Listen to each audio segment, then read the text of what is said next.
Vamos a leer el Evangelio según San Juan en el capítulo 18, versículos 33 al 37. En aquel tiempo Pilato dijo a Jesús: ¿Eres tú el rey de los judíos? Jesús le contestó: ¿Dices eso por tu cuenta o te lo han dicho otros de mí? Pilato replicó: ¿Acaso soy yo judío? Tu gente y los sumos sacerdotes te han entregado a mí. ¿Qué has hecho? Jesús le contestó: Mi reino no es de este mundo.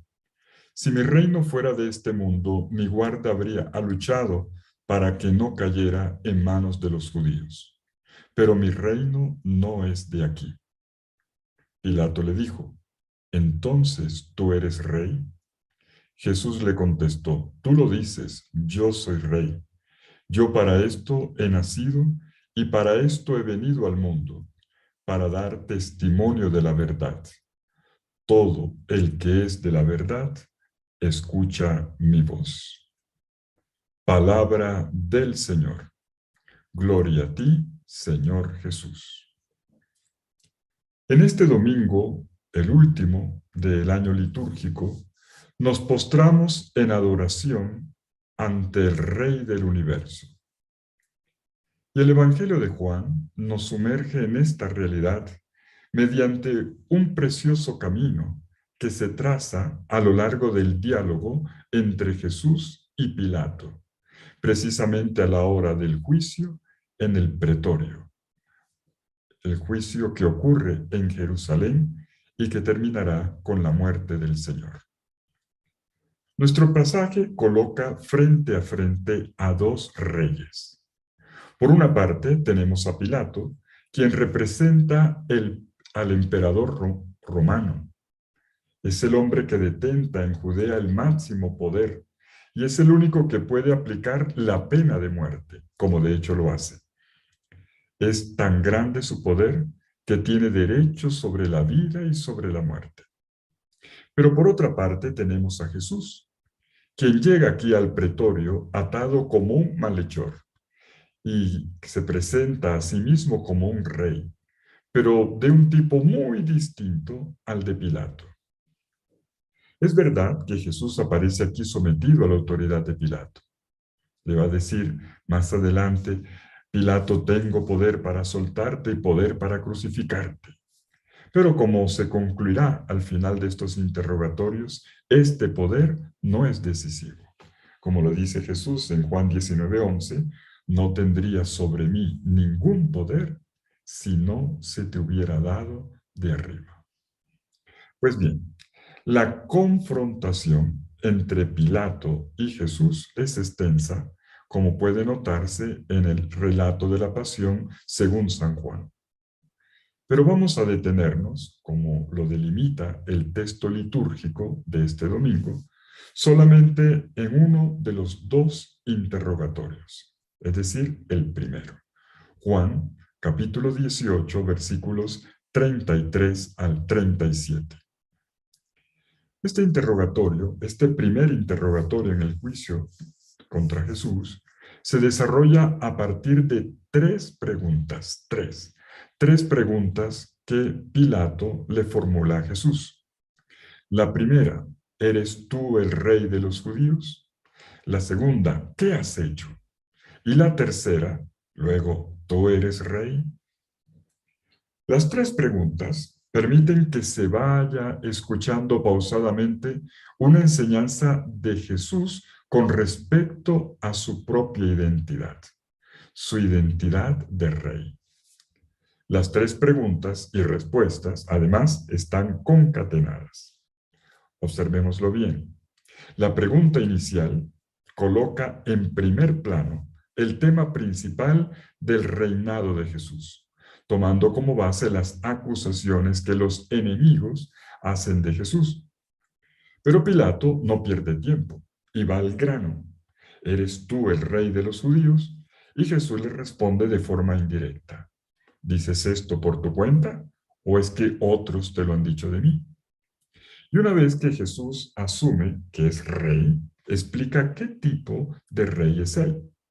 Y lo hace a partir de su hacer, de su misión. Es ahí donde se verifica su reinado.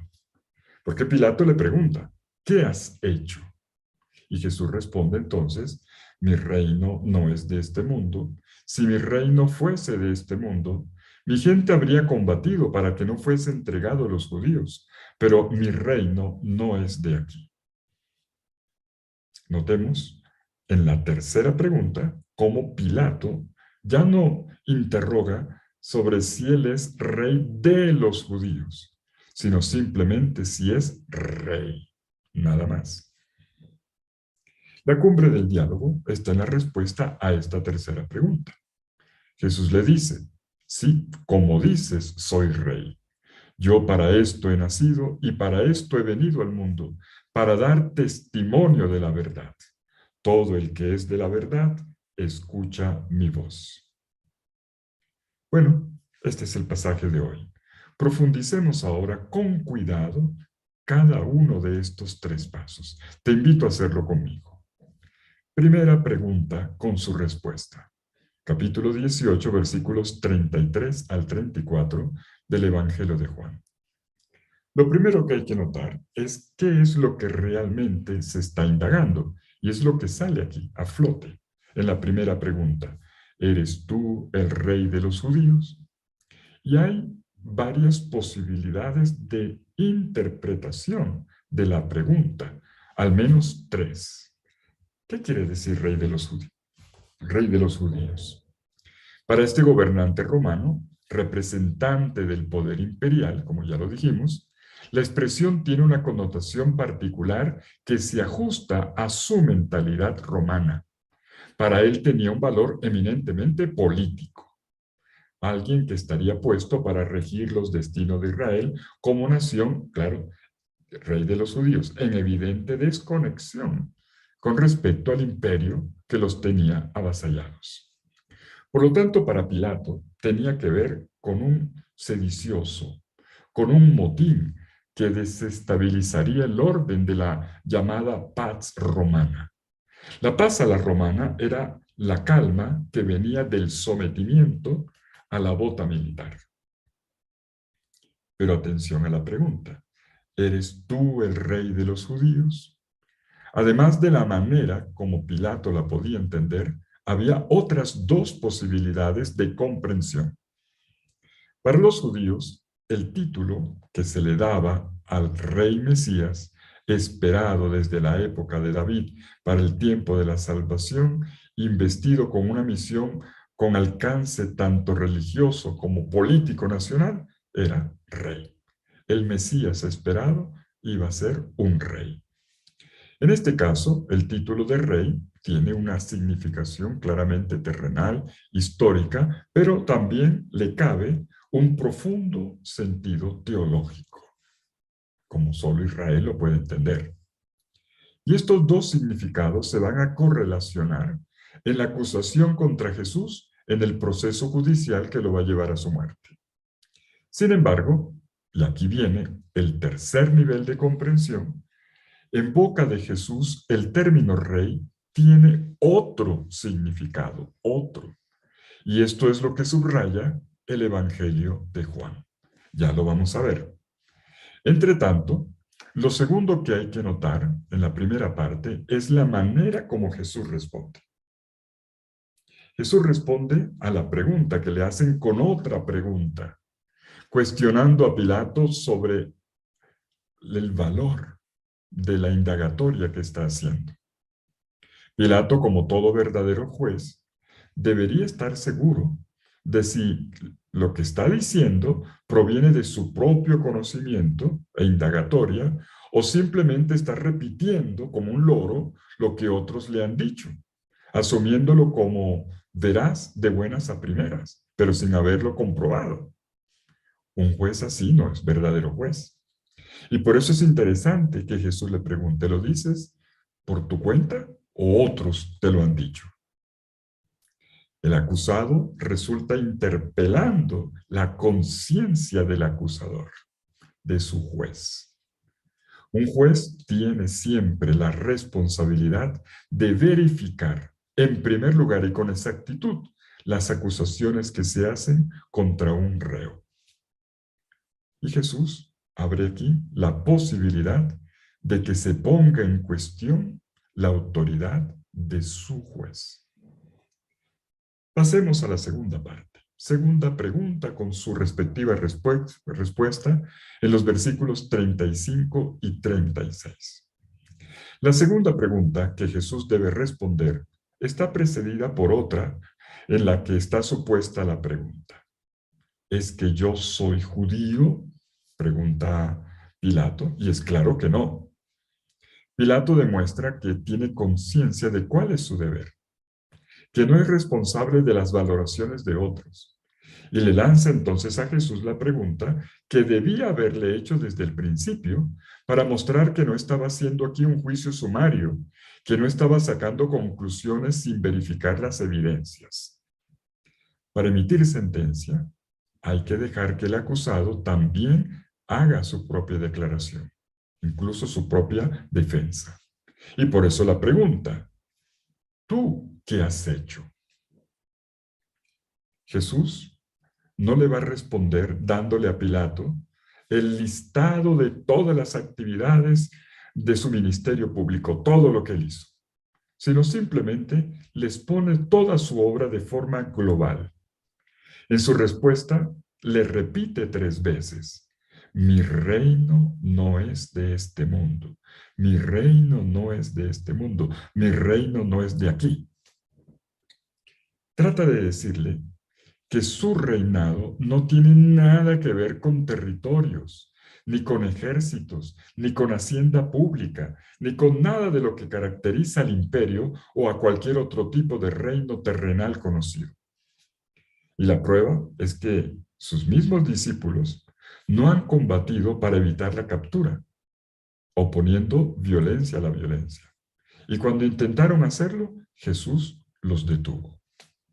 Cuando Jesús dice, mi reino no es de este mundo, Jesús admite que Él es precisamente un rey. Lo dirá más claramente en la tercera parte. Pero al mismo tiempo, al decir mi reino no es de este mundo, está dejando claro que no comparte el concepto de rey que Pilatos le atribuye. La realeza de Jesús es de otra naturaleza. No encaja en el esquema político desde el cual piensa su interlocutor, ni tampoco encaja del todo en la comprensión de Mesías que tenía una parte del pueblo hebreo. Jesús se niega a identificarse con ese mesianismo de cuño patriótico que está asociado con la confrontación bélica, con el manejo del poder o de grandes recursos económicos que podrían financiar su proyecto. Recordémoslo, es lo que el mismo Jesús ya había descartado en su lucha contra Satanás en el relato de las tentaciones en el desierto. El texto lo conocemos en Mateo y Lucas. En aquella ocasión le dijo Satanás, te daré todo este poder y la gloria de todos los reinos de la tierra. Y le puso como condición, te lo doy a condición de que me adores. Claro, hay algo de maléfico en esa manera de entender el poder de gobernar. Es claro que Jesús desde el comienzo de su misión se negó radicalmente a fundar un reino terrenal, como si fuera un país. Jesús tomó distancia frente a esa posibilidad de gobierno. Si bien, es bueno decirlo, algunos estudiosos han llegado a considerar la posibilidad. La concepción del reino en Jesús sería la de un sedicioso, un antirromano. Pero tenemos que decirlo con claridad. El concepto de reino en Jesús no tiene nada que ver con la revuelta antirromana. De todas maneras, tampoco hay que irse al otro extremo. No quiere decir que Jesús sea un Mesías alejado de este mundo, como si lo suyo fuera meramente espiritual o intimista, es decir, como algo interior, pero sin repercusión con las estructuras de este mundo y sin compromiso con la sociedad. Tampoco es así. Jesús sí tenía un compromiso. Cuando dice mi reino no es de este mundo, no está queriendo decir que haya una separación entre mundo y reino de Dios. Lo que está diciendo es que su reinado no se basa, no se apoya en lo más mínimo en los poderes de este mundo, ni siquiera se inspira en su manera, en la manera como funciona. En otras palabras, Jesús no es rey a la manera de los gobernantes de la tierra. Él tiene una soberanía, sí, sí. Y que acontece en este mundo, sí, también. Pero lo más importante es que se lleva a cabo de una manera diferente, diferente a los esquemas de gobierno conocidos. La de Jesús tiene otra fuente y otro estilo. Y esto tiene una consecuencia para los seguidores de Jesús. Cualquier intento de reproducir esquemas de gobierno terrenal dentro de la iglesia no está en la línea del Evangelio. Y esto no implica que las instituciones tengan que desaparecer, no estamos diciendo eso, ni tampoco que no haya una dimensión política de la fe. Claro que no, no queremos decir eso, todo lo contrario. Pero en cualquier caso, hay un llamado a la iglesia de ser una comunidad pobre, desarmada y con vocación de servicio. Nuestra tarea es comprender el reinado de Jesús tal como es y vivirlo como Él lo vivió. Ahora sí, llegamos al punto final. ¿Qué tiene de nuevo y de especial la realeza de Jesús? Esto es lo que aparece ahora en la tercera parte, tercera pregunta con su respuesta en un solo versículo, el versículo 37. Jesús acababa de decir qué tipo de rey no era él. Y esto provoca la pregunta final de Pilato, al menos final en esta parte. Luego, ¿tú eres rey? Y Jesús le responde con tres afirmaciones. Primero, se lo confirma. Sí, yo soy rey. Luego, en segundo lugar, le explica la naturaleza de su reino. Le dice, yo para esto he nacido y para esto he venido al mundo, para dar testimonio de la verdad. Y finalmente, en tercer momento, tercera afirmación, invita a Pilatos a acoger su reinado. Y lo hace también para todos nosotros, los lectores. Todo el que es de la verdad, escucha mi voz. Y permítame subrayar la segunda afirmación.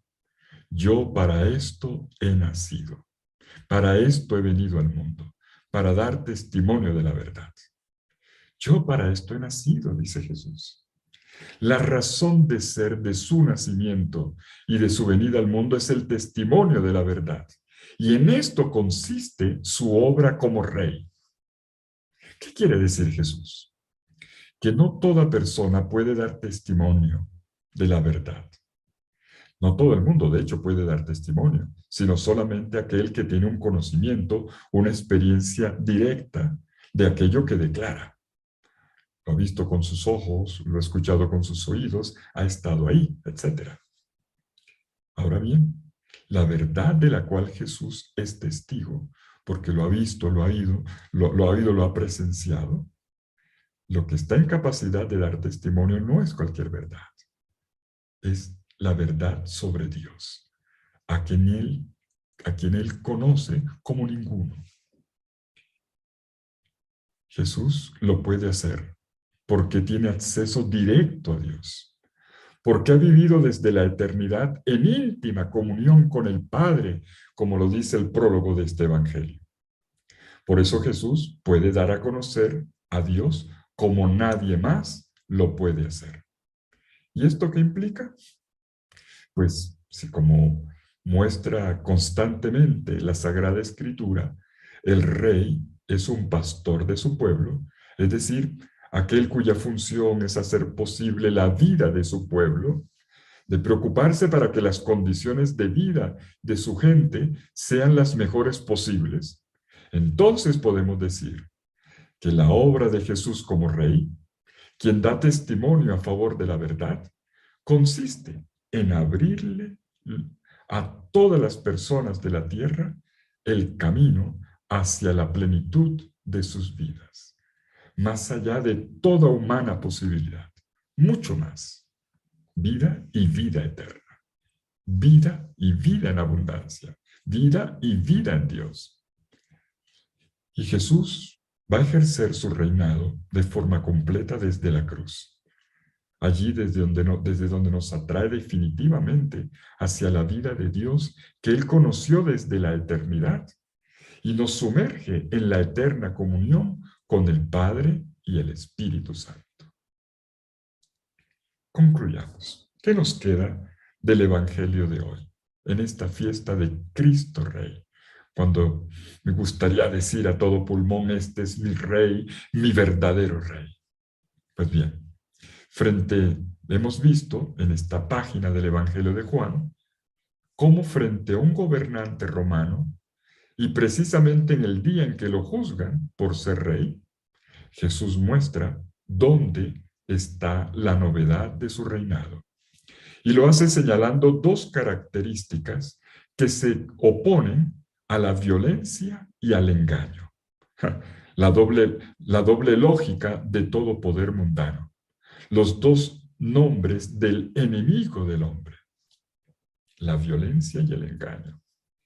La primera característica tiene que ver con el cómo reina. Jesús no lo hace jamás con imposición, con violencia, con grosería. Jesús ha recordado que los reinos de este mundo se la pasan peleando entre sí. ¿No es lo que pasa continuamente, las peleas entre los países? El poder tiene alma de guerra, se alimenta de la violencia. Jesús nunca alistó ni entrenó ejércitos, nunca entró en los palacios de los poderosos, excepto como un prisionero. Para un reino en este mundo, lo más importante, lo esencial es triunfar, es ganar, ser el mejor que todos. Y Jesús deja claro que en su reinado, lo esencial es dar. No hay amor más grande que dar tu vida por tus seres queridos.